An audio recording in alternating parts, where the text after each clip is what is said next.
ارے یہ تو بڑے مزے کے سیب لگ رہے ہیں.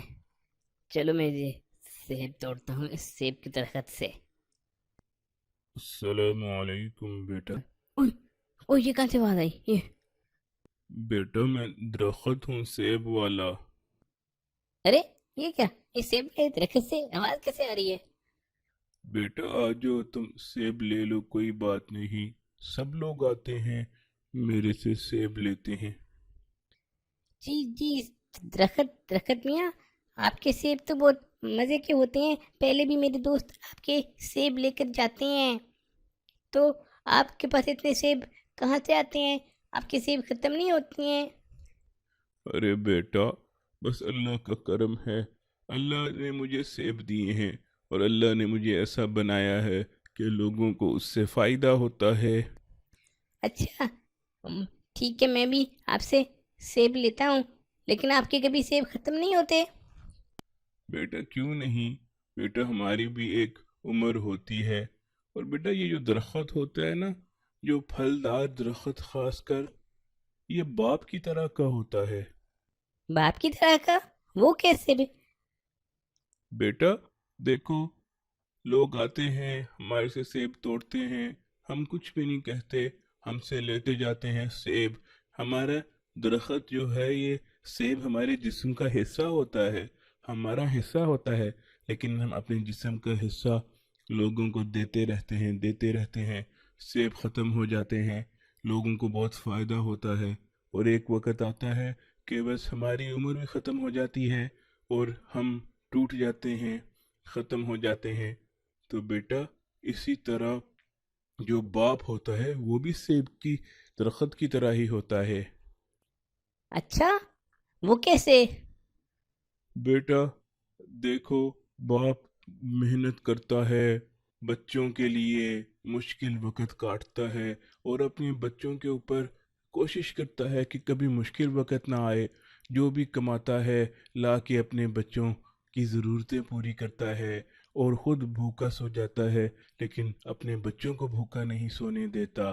کوشش کرتا ہے کہ اس کے بچوں کو سب کچھ ملے اور اپنی جان، اپنا مال، اپنی ہر چیز لگاتا ہے، محنت کرتا ہے اور تھک کر پھر بوڑھا ہو جاتا ہے اور اس کا بچہ جوان ہو جاتا ہے. اور اپنے باپ کا بہت سے بچے خیال بھی نہیں رکھتے، قدر بھی نہیں کرتے اور ان سے محبت بھی نہیں کرتے. ارے یہ تو آپ نے مجھے بہت صحیح بات بتائی درخت میاں. واقعی باپ جو ہے وہ بھی درخت کی طرح ہوتا ہے.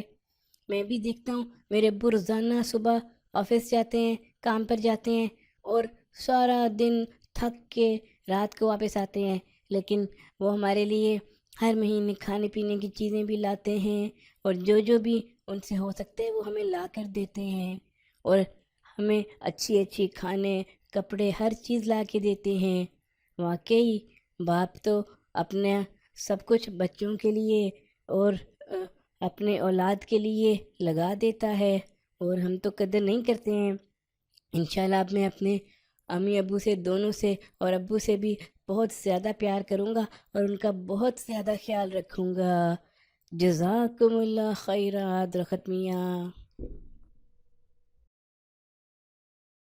السلام علیکم ورحمۃ اللہ وبرکاتہ. پیارے بچوں، امید ہے کہ آپ کو آج کی کہانی بہت پسند آئی ہوگی. بچوں، آج کی کہانی سے ہمیں سبق ملتا ہے کہ ہمارے جو والدین ہیں، امی ابو ہیں، وہ بچوں کا کتنا خیال کرتے ہیں، ان سے کتنی محبت کرتے ہیں اور ہمیشہ ان کو کچھ نہ کچھ دیتے رہتے ہیں. اپنے لیے نہیں، اپنے بچوں کے لیے زیادہ سوچتے ہیں. اس لیے ہمیں چاہیے کہ ہم اپنے ماں باپ، امی ابو کی بہت زیادہ خدمت کریں، ان سے بہت زیادہ پیار کریں اور ان کا بہت زیادہ احترام کریں. اب ہم چلتے ہیں اپنے نیکسٹ سیگمنٹ کی طرف.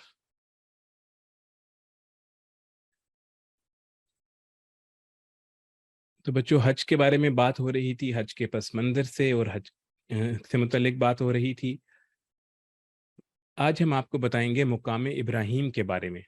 جب جو لوگ بھی حج کرنے جاتے ہیں، عمرہ کرنے جاتے ہیں، وہ دیکھتے ہیں کہ خانہ کعبہ کے قریب ہی، خانہ کعبہ کے دروازے کے تھوڑا سا پیچھے کر کے ایک جگہ ہے، اور ایک جگہ بنی ہوئی ہے جس کے اندر ایک پتھر پڑا ہوا ہے، اور اس پتھر کو کہتے ہیں مقام ابراہیم.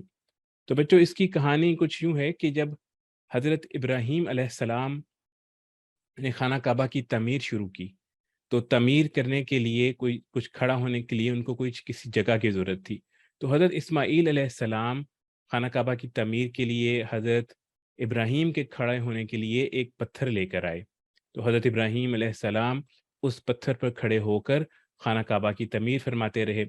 اور بچوں یہ جو پتھر ہے اس کے اوپر اللہ تعالیٰ نے حضرت ابراہیم علیہ السلام کے پاؤں کے نشان باقی رکھے. یہ اللہ تعالیٰ کا ایک کرم ہے، ایک نشانی ہے حضرت ابراہیم علیہ السلام کی کہ حضرت ابراہیم علیہ السلام کے جو قدم مبارک تھے ان کے نشان اس پتھر کے اوپر باقی رہے اور آنے والے لوگوں کے لیے اس کو ایک نشانی بنا دیا گیا.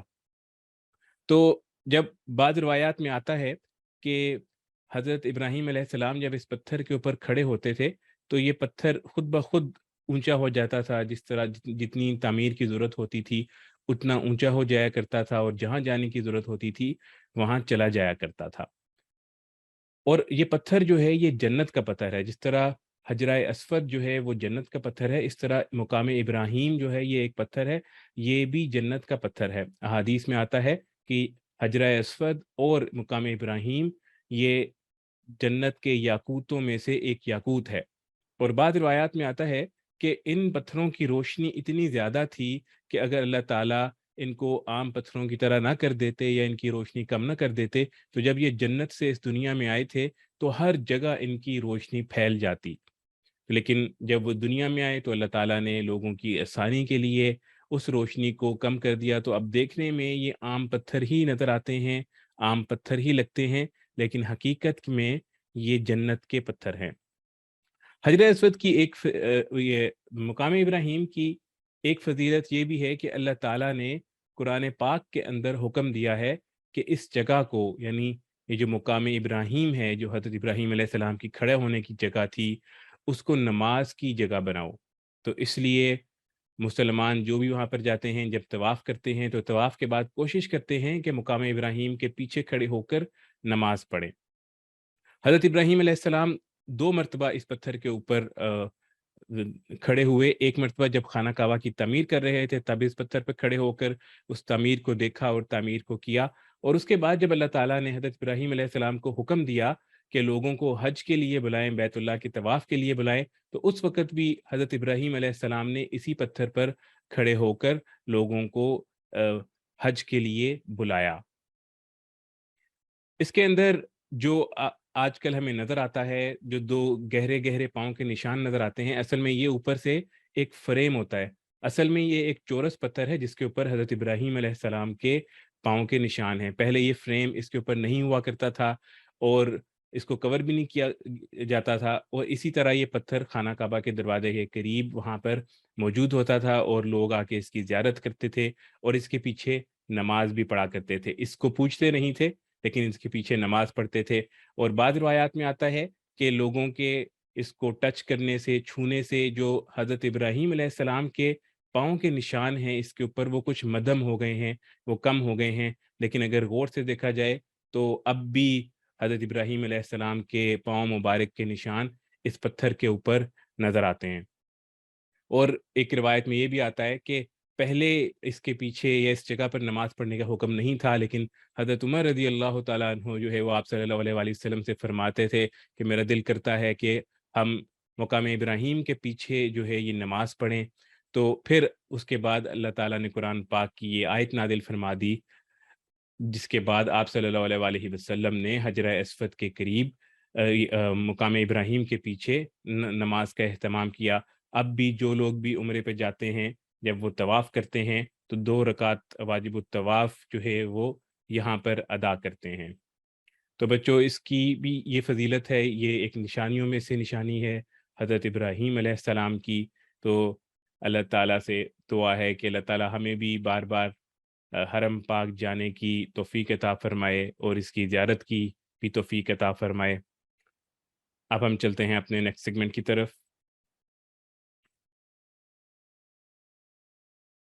معاشرت کی سنتوں میں ہم آپ کو حضور صلی اللہ علیہ وآلہ وسلم کی نصیحتوں سے متعلق کچھ باتیں بتا رہے تھے. ایک حدیث بتائی تھی جس میں ہمیں آپ صلی اللہ علیہ وآلہ وسلم کی نصیحتیں ملتی ہیں، جس کے اندر ہم نے دیکھا تھا کہ آپ صلی اللہ علیہ وآلہ وسلم نے ہمیں بتایا کہ کسی کو کمتر نہیں سمجھنا چاہیے، چھوٹا نہیں سمجھنا چاہیے، اور ہر ایک کے ساتھ بھلائی کا معاملہ کرنا چاہیے، خیر سے پیش آنا چاہیے، اور کسی کو تکلیف نہیں پہنچانی چاہیے.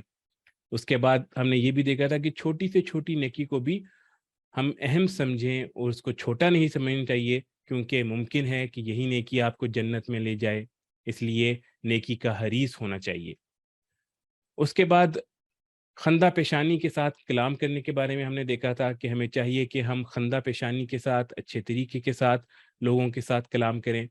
اس کے اندر ہم نے اس کے کچھ آداب یعنی کلام کی سنتیں دیکھ رہے تھے. ہم نے آپ کو کچھ سنتیں بتائی تھیں کلام سے متعلق کہ جب آپ بات کر رہے ہوں تو سنت میں کیا آتا ہے، ہمیں کیا ملتا ہے کہ لوگوں کے ساتھ بات کس طرح کریں. اس کے اندر ہم نے آپ کو بتایا تھا کہ زیادہ اونچی آواز میں بات نہیں کرنی. کلام کے وقت آواز نہ بہت اونچی ہو اور نہ اتنی زیادہ کم ہو کہ اگلے کو آپ کی بات سمجھ ہی نہ آئے. اگر لوگ زیادہ ہوں تو پھر زیادہ اونچی آواز میں بات کی جا سکتی ہے، لیکن چیخ کر بات کرنا یہ مناسب نہیں ہے، یہ ادب کے خلاف ہے. اس کے بعد دوسری سنت ہم نے کلام کی یہ دیکھی تھی کہ صاف زبان اور پورے الفاظ کے ساتھ کلام کرنا. اس طریقے سے بات کریں کہ جو بات آپ دوسرے کو سمجھا رہے ہیں اس کو صحیح سے سمجھ آ جائے. پورے الفاظ ادا کریں، ایسا نہ ہو کہ کچھ الفاظ آپ کے منہ میں رہ جائیں اور کچھ الفاظ آپ کہہ سکیں کہ اگلے کو سمجھ ہی نہ آئے. تیسری سنت ہم نے دیکھی تھی کہ جب آپ گفتگو کریں، بات کریں تو ٹھہر ٹھہر کے بات کریں، یعنی صاف الفاظ ادا کریں اور آپ کا جو مضمون ہو وہ بھی صاف ہو. یعنی آپ کلیئرٹی ہونی چاہیے آپ کی بات کے اندر کہ آپ جو دوسرے کو بات کر رہے ہیں وہ کلیئر ہو تاکہ وہ سمجھ سکے. بولنے کے لحاظ سے بھی کلیئر ہو اور جو اس کا جو ٹاپک ہے، اس کا مضمون ہے، اس لحاظ سے بھی کلیئر ہو بات، اور ڈھکی چھپی بات نہ ہو، واضح ہو بات اور فضول بات نہ ہو. اس کے بعد ہم نے چوتھی سنت یہ دیکھی تھی کہ سمجھانے والے انداز میں بات کریں، کہ اگر کوئی بات سمجھانے والی ہے تو دوسرے کو سمجھانے کی طریقے سے بات کریں. اگر کوئی ایسی بات ہے آپ کسی کو بتا رہے ہیں کسی نے کوئی کام غلط کیا ہے، تو بجائے اس کے کہ آپ اس کو تانا دیں یا آر دلائیں یا اس کا مذاق اڑائیں، آپ اس کو طریقے سے، اچھے طریقے سے، بہتر طریقے سے سمجھائیں، اور اس طریقے سے سمجھائیں کہ اس کو بات سمجھ بھی آ جائے. ہر ایک کا اپنا اپنا ذہن ہوتا ہے کمپریہینڈ کرنے کا، تو اس کی جو ذہنی سطح ہے اس کے مطابق سمجھائیں. اس طرح آپ چھوٹے بچے کو جب سمجھا رہے ہیں تو اس بچے کی سمجھ کے مطابق اس کو سمجھائیں. اگر آپ کسی بڑے سے بات کر رہے ہیں تو اس کی سمجھ کے مطابق اس کو سمجھائیں. آج جو گفتگو کی سنتوں میں ایک نئی سنت ہے وہ یہ ہے کہ بلا ضرورت گفتگو نہ کرنا، یعنی مناسب الفاظ میں گفتگو کریں اور پرمعنی گفتگو کرنے کی کوشش کریں. آپ کی گفتگو جو ہے وہ لا یعنی اور فضول نہیں ہونی چاہیے. حضور اقدس صلی اللہ علیہ وآلہ وسلم آخرت کی فکر میں مشغول رہتے تھے اور امت کی بھلائی اور تعلق مع اللہ یعنی اللہ تعالیٰ سے تعلق کی ہر وقت سوچ میں رہتے تھے. اور ان امور کی وجہ سے، ان کاموں کی وجہ سے آپ صلی اللہ علیہ وآلہ وسلم کو بے فکری اور راحت نہ ہوتی تھی، یعنی ہمیشہ آخرت کی فکر رہتی تھی. اور گفتگو جب فرماتے تھے تو اس کے اندر بھی آپ صلی اللہ علیہ وآلہ وسلم یہی کوشش کرتے تھے کہ کوئی ایسی بات نہ ہو جو لا یعنی ہو. اس لیے ہمیں بھی چاہیے کہ ایسی بات جس کا کوئی مقصد نہ ہو، جس کی کوئی ضرورت نہ ہو، کوئی فضول بات ہو، وہ نہ کی جائے.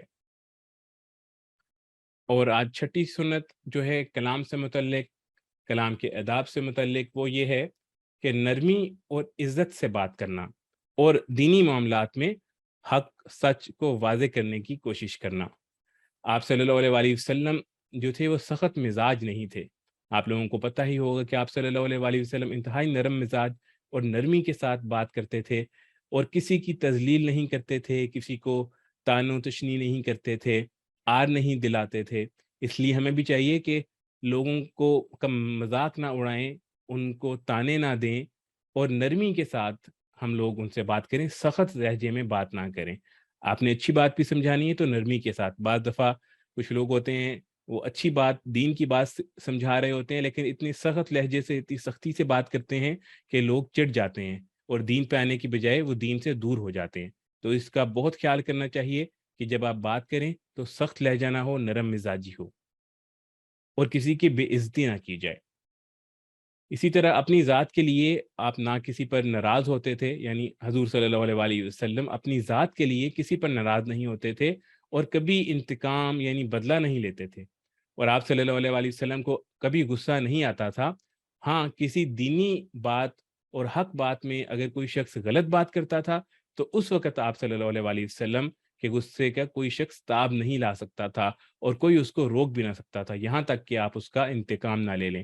یعنی جہاں پر اسلام کی بات آتی تھی اور اسلام جہاں پر سختی کا حکم دیتا تھا، اسلام کو کوئی خراب کر رہا ہوتا تھا، تو وہاں پر جہاں پر سختی کا حکم ہے آپ صلی اللہ علیہ وآلہ وسلم وہاں پر سختی فرماتے تھے، لیکن صرف اسلام کے معاملے میں، اپنی ذاتی بات میں نہیں، ذاتی معاملے میں کبھی انتقام نہیں لیتے تھے۔